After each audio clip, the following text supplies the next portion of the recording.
The River Lee was always a mystery to me. I'd been bumping into it for years. It pops up in the most unexpected places and then disappears again. But it was always only in glimpses that didn't add up. I never really got the measure of this elusive river at the birth and the heart of the Big Smoke. So the idea was beautifully simple. We'd make a film that followed the Lee through the epic sprawl it helped create. Follow it from beginning to end to find out where it goes.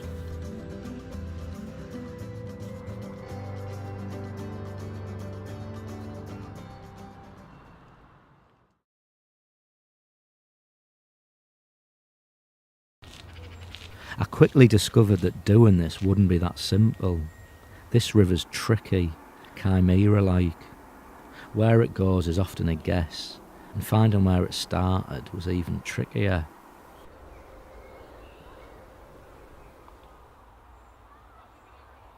Its source turned out to be the last place you'd expect. Almost unnoticed, deep in the thick of a Luton suburb, of 5 springs sacred to Lug, the Celtic god of industriousness, inventiveness, travellers and trade. Just like most of the scenes it meanders through, the source of the River Lee is anything but pastoral. Like one of the Tower hamlets,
built on beer.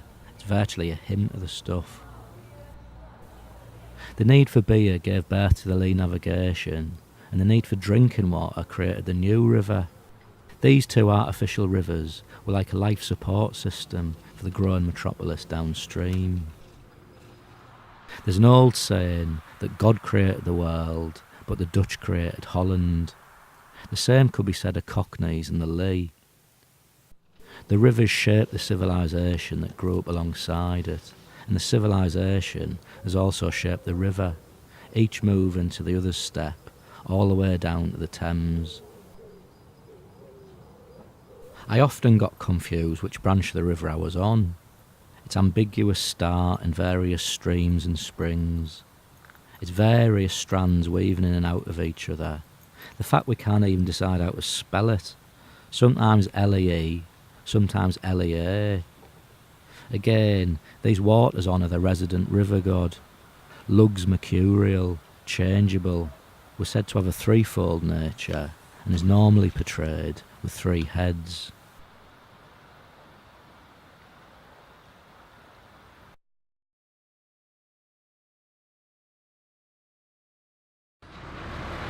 I alighted at Waltham Lock to a real culture shock.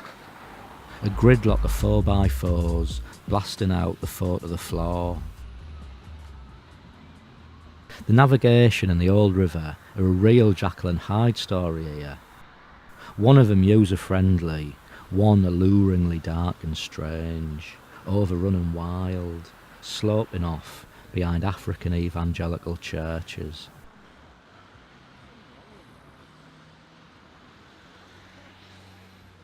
At Waltham Abbey, I found a holy waterland crisscrossed with sacred streams.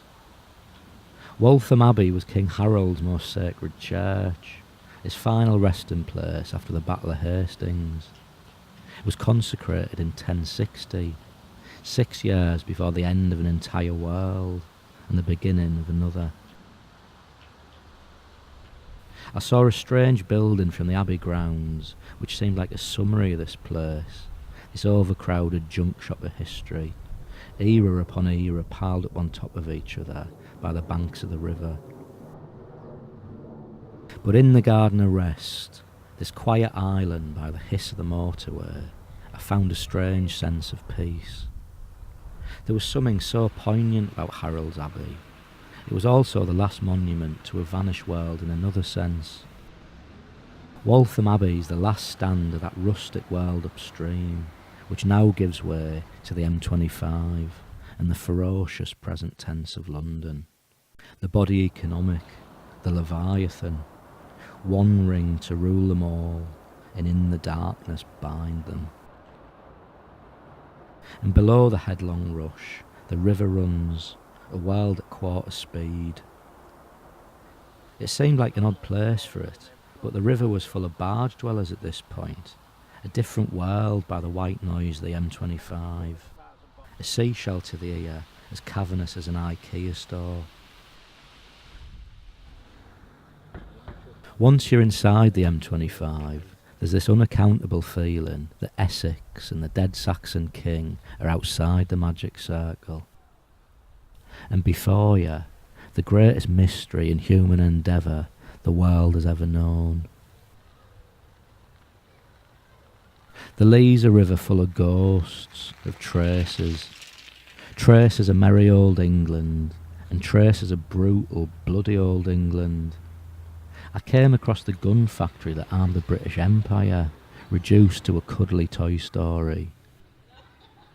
A sinister type of amnesia, a collective denial, this Barratt World Pleasantville, built on the blood of Zulus and Punjabis.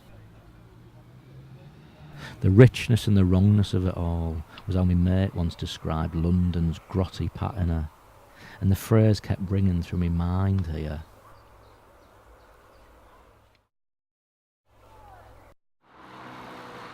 The gravitational pull of the North Circular has drawn a vast tumour to it, an industrial retail complex utterly hostile to the pedestrian. The riverbanks here were about as inhospitable as they come. Better stick to the path, I thought, as narrow as it gets at this point. A young bloke popped out the industrial estate with a big William Morris arts and crafts beard. I wondered if the artists and associated contrarians had started moving in yet, pushed further and further out into these tumbleweed badlands. This is, after all, exactly how the banks of the Lee looked round the Olympics, how the warehouses of Hackney Wick looked just a few summers ago. Maybe, one day, this would be London's coolest bar. Who knows? Maybe it already was.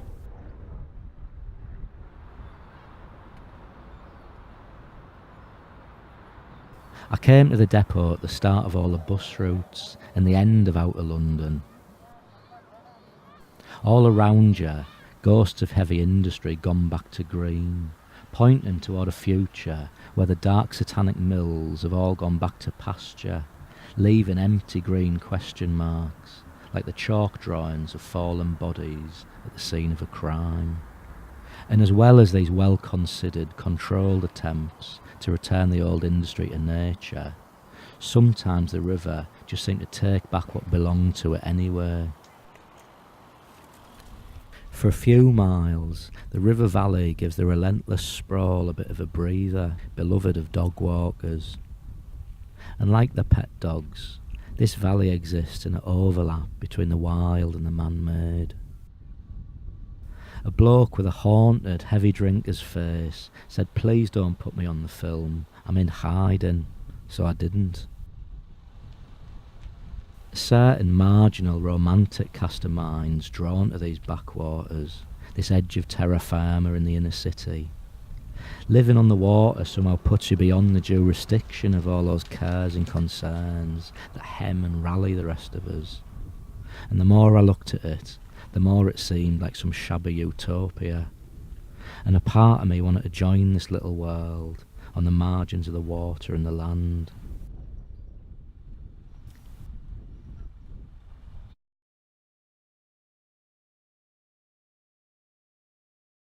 At this stretch, the dirty old industries of the Big Smoke had once been at the biggest and the smokiest. But in the early years of the 21st century, all that changed beyond recognition. The sharp end of the future pokes into the present here, a post-industrial future that's crystallising along the riverbank. I fancied a mooch round the Olympics, which were built on these back rivers, but it still wasn't possible, still bordered off behind anti-terrorist fencing. Hackney Wick borders the Olympics on the other side of the river. A few summers back, it was a dead zone, a toxic concoction that's been redesignated for recreational use. There's a beautiful mural listing all the old industrial products from this stretch. I read that pastel mural. Rose-tinted memories of this new art quarter now burst to life so vividly, so prettily. The after to Luton or Tottenham's before.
I wanted to follow the wild old river as it sulked off through Bow and Poplar to the Thames, but at Bowlocks it left me for good, went where I could no longer walk with it, so that's when we said goodbye.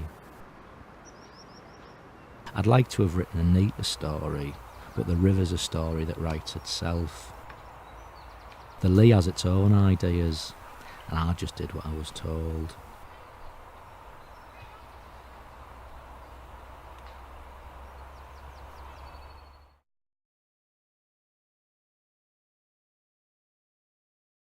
The navigation's renamed Limehouse Cut here and begins feeling fully integrated into the futuristic urban fabric, into the 21st century matrix.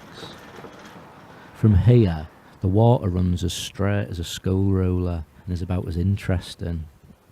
I used to live not far from this cut, and I never had the slightest sense it was a river sacred to a Celtic god, with the burial ground of England's last Saxon king and the British Empire's arsenal on its banks.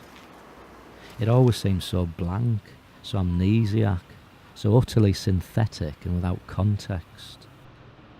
If water holds memories, then on this stretch they were almost silent. But then, by Limehouse, you could feel something sinister and thrilling round the corner, a darker undercurrent poking through the luxury flats, sinister legends of opium dens in England's first Chinatown as we approached the old docks. At Limehouse Basin, it's all £1 million penthouses. Yachts replace the barges. the suggestions of what was once unimaginable squalor, a subtle frisson in a millionaire's playground. The common denominator being the old god of the global flow of commerce. And at the river mouth where the Lee finally meets the Thames, Lugg seems to wink from high up in his tower, in his shining city at the crossroads of the world, spread out shimmering on the waters of the Thames.